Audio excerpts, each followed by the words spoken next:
Tonight on Our News, the country pauses to celebrate 56 years of majority rule. As celebrations to mark the day are met with criticisms by former Governor General Dame Marguerite Pindling. Plus, Grand Bahamians march on as the nation pauses to reflect. And later, honoring a local centenarian celebrating her 104th birthday. Our News starts right now.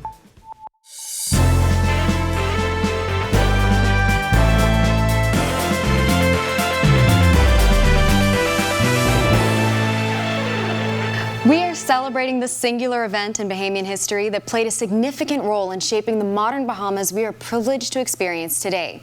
Good evening, everyone, and welcome to Our News. I'm Marlena Leonard. Thanks for spending your majority rule holiday with us. An interesting turn of events involving Dame Marguerite Pindling and PLP Chairman Fred Mitchell at a graveside ceremony to commemorate today's events. But before we get that, we're on holiday today as January 10th marks the 56th anniversary of Majority Rule Day. An ecumenical service was held in observance at St. Agnes Anglican Church this morning, where the church's rector, Archdeacon Keith Cartwright, offered a historical and timely sermon, where he walked churchgoers along the journey to Majority Rule. Lyndon Pindling got the support of Randall Fox and formed the only coalition government in the history of our Bahamas. Alvin Brennan became the Speaker of the Honorable House of Assembly. And Lyndon Oscar Pindling was asked by the then Governor, Sir Ralph Gray, to form a new majority rule government.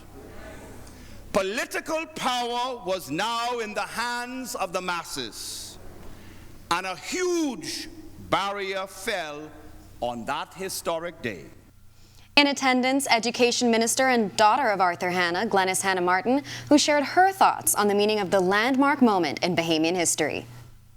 It was the culmination of years and years and generations of struggle for our people, for equal rights and justice.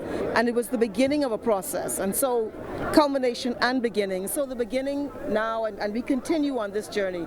That is what the sermon indicated. We have a lot of work to do, but we have to always remember that we are standing on a foundation of those who fought for our people to advance. And that is what we should always focus on in education and healthcare, and how we coexist as a people to ensure that we move forward in power and strength.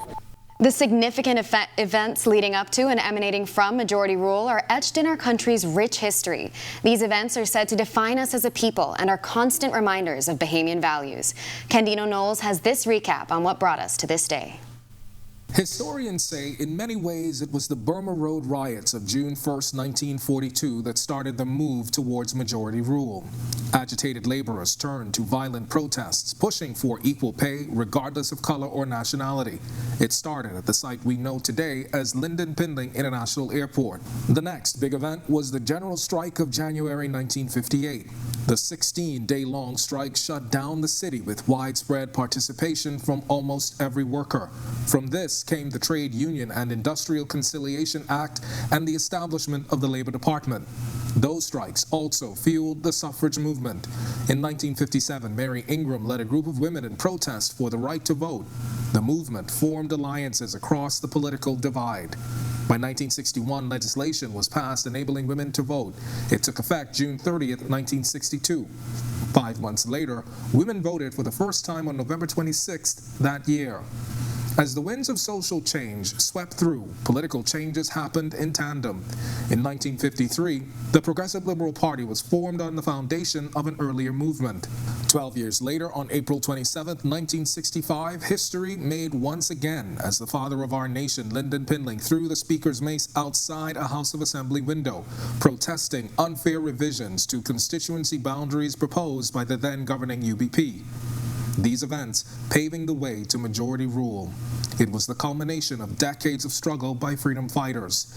In a hard-fought election on January 10, 1967, the PLP won 18 of the 38 contested seats. Both Labour Party candidate Randall Fox and independent candidate Alvin Brennan supported the PLP to form the first cabinet of Premier Lyndon Pindling, ushering in majority rule. Reporting for Our News, I'm Candino Knowles. Meanwhile, the Majority Rule graveside service saw an emotional turn of events this morning when Sir Lyndon Pindling's widow and former Governor General, Dame Marguerite Pindling, had some strong words for the PLP's leadership's handling of the holiday. Pray for me, please, because I'm feeling very something today. I don't like what I see. I'm sorry, Mr. Mitchell. I'm sorry.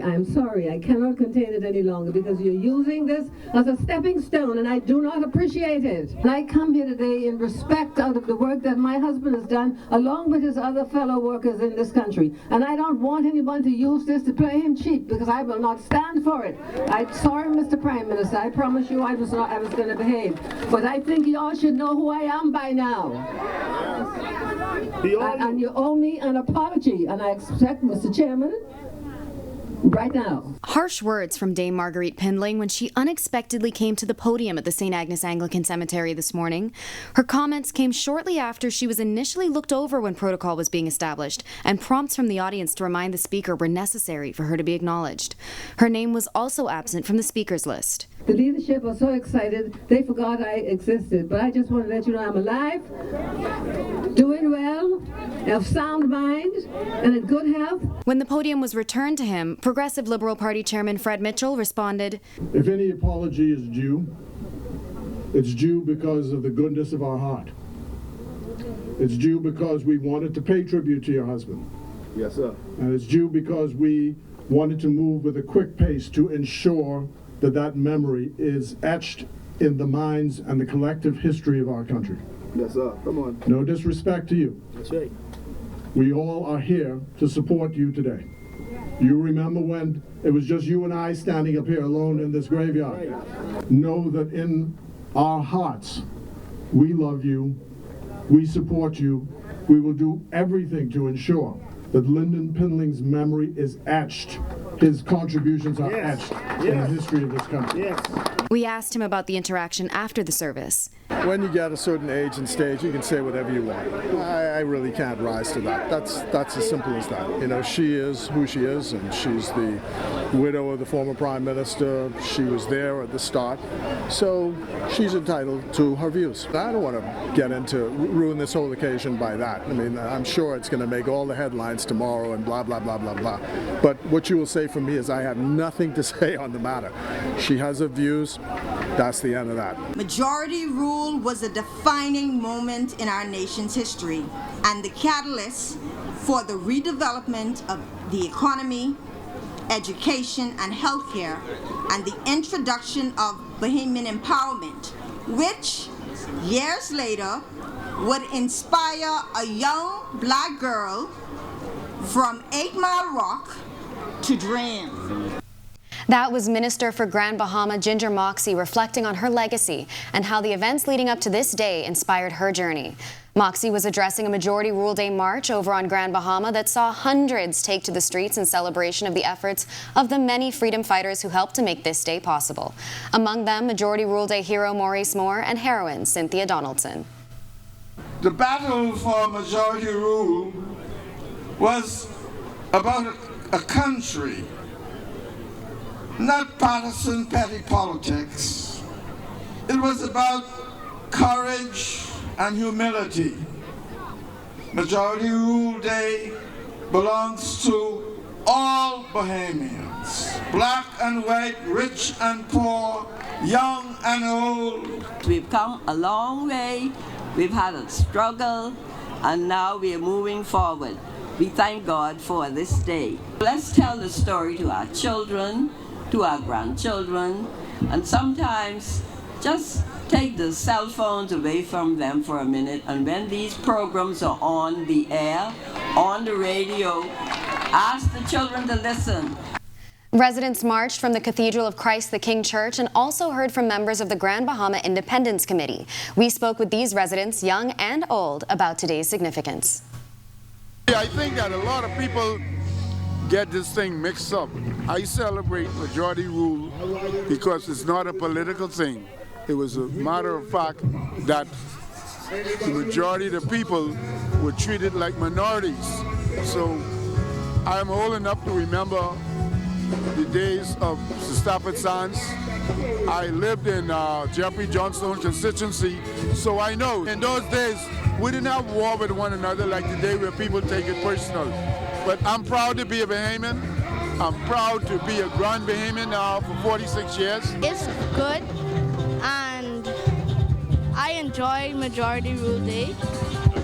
I like how they're really into Majority Rule Day, and I like how they're celebrating it very good. Majority Rule is basically when back in the days black people wasn't getting paid the same amount that Americans were, so we went on a march with Sir Lyndon Pindling and we earned our equal rights of pay. I think it's very important and our Bahamians should celebrate it because our people fought for this and it's very good, so we should celebrate and rejoice that we have Majority Rule.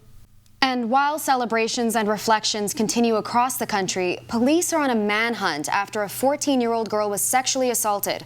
We'll tell you about it in a moment, but for now we turn things over to the meteorologist Greg Thompson, who's in the Weather Center with your first look at temperatures. Happy Majority Rule Day, Greg. Happy Majority Rule Day to you, and of course this was a beautiful day for a holiday.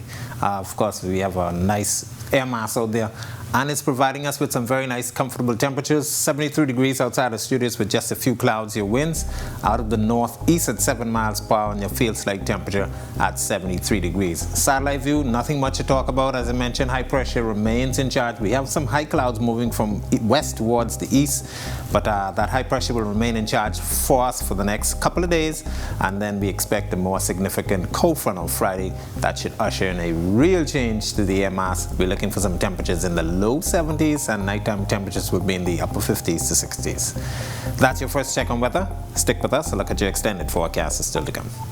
Thanks, Greg.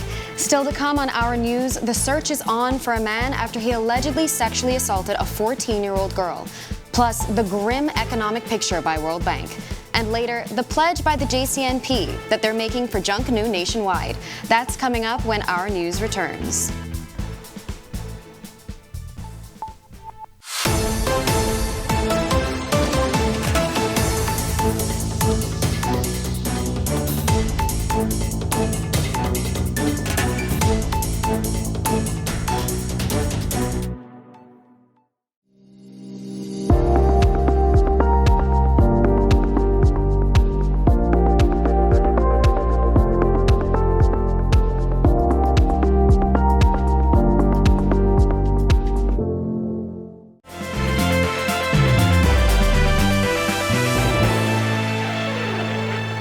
Actively searching for a man who allegedly sexually assaulted a 14-year-old girl sometime between January 2nd and January 8th. This incident comes on the heels of a home invasion early Sunday morning, where a woman was sexually assaulted in her home on Marshall Road. Anyone with any information on this latest incident is asked to call 911, 919, or Crime Stoppers at 328-TIPS. A 43-year-old man is now in custody after he was arrested for possession of $20,000, which officers say was stolen from a business in the Berry Islands. Police say they received a report of an overnight break-in at a business in Bullocks Harbor and say the company's safe was stolen. Police say intelligence led officers to arrest the suspect at his home around 7:30 a.m. Investigations continue. And grim news from the World Bank as its latest global economic prospects report is sounding the alarm for developing countries and foreshadowing a potential global recession. A statement from the bank today saying global growth is slowing sharply in the face of elevated inflation, higher interest rates, reduced investment, and disruptions caused by Russia's invasion of Ukraine. And given current fragile economic conditions, any new adverse developments, such as higher than expected inflation or resurgence of the COVID-19 pandemic, among other things, could push the global economy into recession. Over the next 2 years, growth in developing countries is projected to average 2.8%, a full percentage point lower than the 2010 to 2019 average. Meanwhile, the report notes growth in advanced economies is projected to slow from 2.5% in 2022 to 0.5% in 2023. The bank noting that over the past 2 decades, slowdowns of this scale have foreshadowed a global recession and says this would mark the first time in more than 80 years that 2 global recessions have occurred within the same decade. The report lays out a number of options for policymakers to accelerate investment growth. We'll have more on this coming up in Our News later this week. More criticism from the opposition tonight over the Deputy Prime Minister's projections for Grand Bahama International Airport. Bethany McDermott explains why members are questioning a completion timeline and calling a number of decisions by government worrisome. Free National Movement leader Michael Pintard says he isn't sold on Deputy Prime Minister Chester Cooper's projected completion of the Grand Bahama International Airport by early 2025. We're not sure about his timelines because I don't think he's sure about his timelines. He was projecting a completion of the airport in 2025, but we knew that was not possible because he had not identified a strategic partner at that time. He have not been able to take sight of whether or not the group had any money, any of the groups that was on the short list, whether they had the required resources. He has not seen any blueprint to look at the total scope of works to know, even in a phased process, when the property would be completed. Pintard saying government has made a number of steps that were worrisome.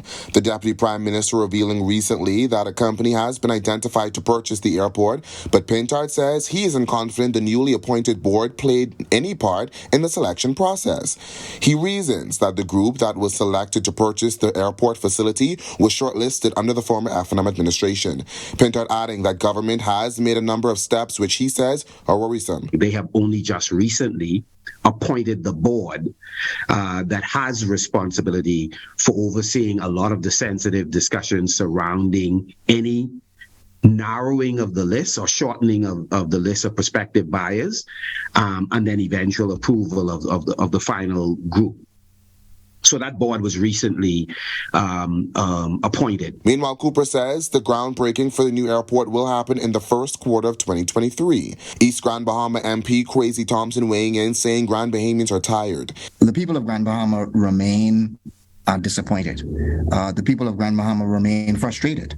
One only needs to look at the comments made by the Grand Bahama Chamber of Commerce president, and that speaks to the frustrations of business owners. It speaks to the frustrations of the ordinary Grand Bahamians that they have felt and continue to feel left down and left out. Reporting for Our News, I'm Bethany McDermott. Rebuilding with resiliency in mind. That's the focus of many Abaconians who are still recovering some 3 years after Hurricane Dorian. Our Jamila Missick spoke to the Member of Parliament for Central and South Abaco, who says the island is coming back stronger than before. Member of Parliament for Central and South Abaco John Pinder applauding the strength of Abaconians as he says recovery efforts on that northern island are coming along. I have put a lot of things in place in 2022 to come to fruition in 2023 in terms of infrastructure, government buildings, the port, bringing the airport up to standard, Treasure Key Airport, so on and so forth, that still need to be done. Pinder says the Keys, which are the economic powerhouse of Abaco, are nearly fully recovered. I'd say upwards of 80%. And the demand there is very, very high. We have a strong touristic product right there in the Keys. Downtown Marsh Harbor is building back nicely. There's a lot of marinas that are still finishing the rebuild and a lot of retail operations that are coming online. So in terms of Abaco in a whole, I'd say we're in the range of 60 and 70%. But different communities are further along than others. Recovering housing is also a major focus this year. We lost so many houses, but we also lost rental units, and the rental units haven't come back yet.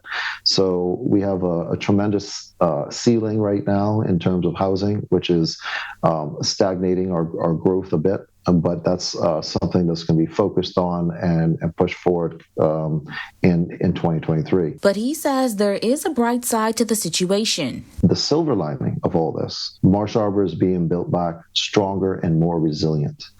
Each of the communities are being built back stronger and more resilient. The marinas are now state-of-the-art marinas with brand new facilities. So it's going to be not only good for Abaco's economy, but it's good for our friends from abroad that come here and spend their time and money. Reporting for Our News, I'm Jamila Missick.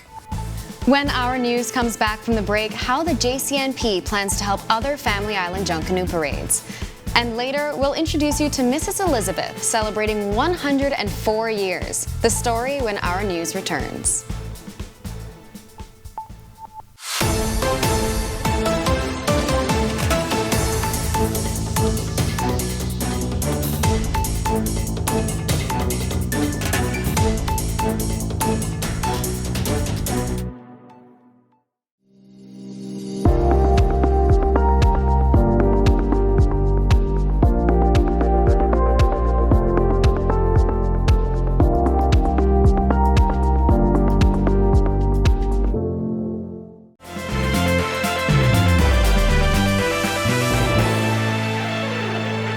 This is Our News. Welcome back.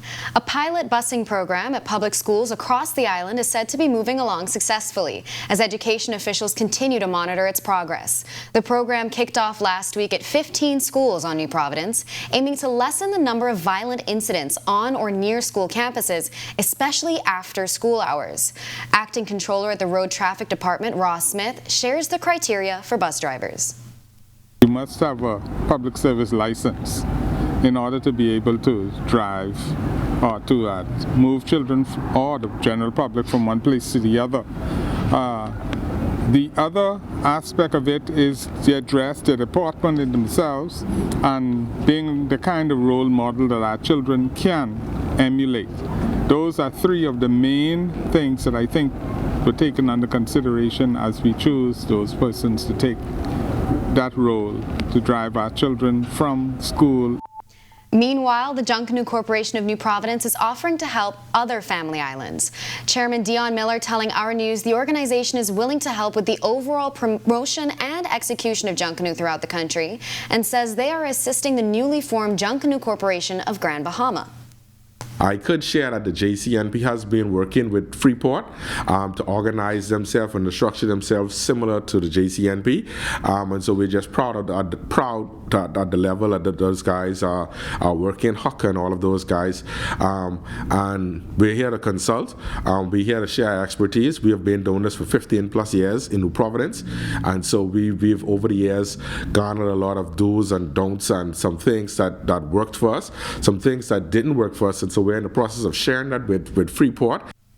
And he says they are available to anyone on any island who's serious about the culture.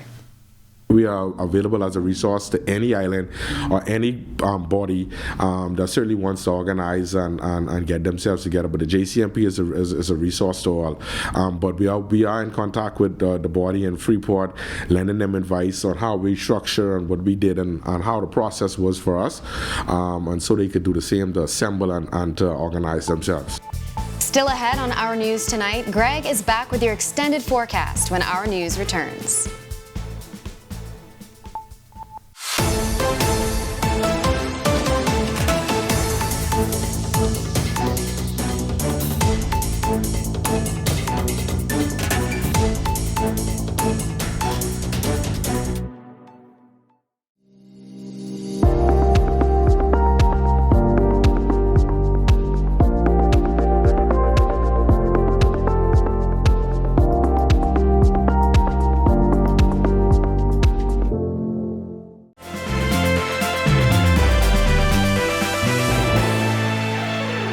Welcome back to Our News. Back with us now is meteorologist Greg Thompson with your extended look. What are we seeing for the rest of the week? Beautiful weather expected for the rest of the week. We had two cold fronts that passed through, one early Monday, and then we had a second one early this morning. There's actually another weak front that's going to be moving through us as well, and that's going to reinforce a nice dry air mass across us. High pressure is going to build across us for the next couple of days, so we're looking at temperatures staying in the low 80s, upper 70s, and then we expect a big cold front on a Friday afternoon, Friday evening, and that one will make a big change for us. Temperatures expected, you see that in the extended forecast. Big dip in the temperatures expected for the weekend, so it's going to be a beautiful week and even beautiful weekend.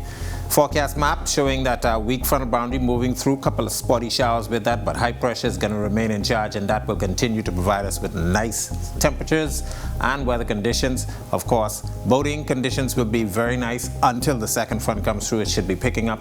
If you're doing any of that tonight through tomorrow, northeast to east winds 10 to 15 knots. Your seas will be running 2 to 4 feet over the ocean. Your high tide will be at 10 tonight. Here's a look now at your national forecast.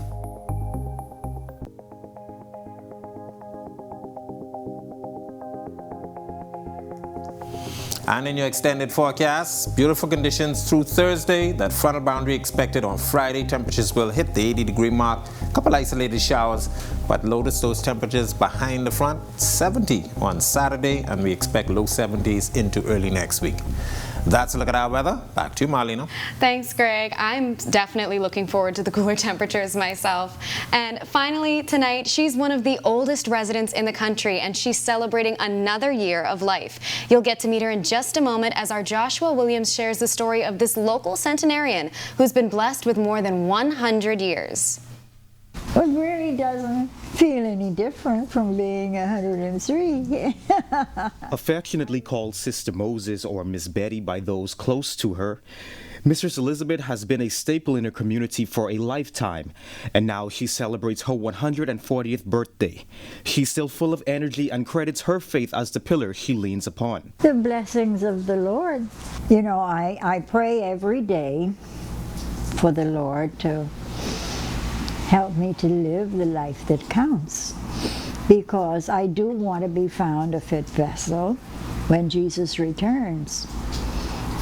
And I realize that I must be living the way He wants me to live. A hard-working individual during her years as a professional, Mrs. Moses worked at Star Insurance and the Seventh-day Adventist headquarters in the Bahamas. Now in her retirement, she says she's grateful for the many family members and friends that have taken care of her. After I could not take care of myself as well as I ought to have, I came here to live with my son. You knew Ian, didn't you? Okay. Well, and after Ian passed, his wife is now my guardian. I call her Mama Kathy. Her secret to those wanting to live a good life? I would give them the same advice that I live by. Do unto others as you would have others do to you. Reporting for Our News, I'm Joshua Williams. Thank you for joining us for Our News tonight. On behalf of the entire team, I'm Marlena Leonard. We'll see you right back here tomorrow night. Have a beautiful evening, Bahamas.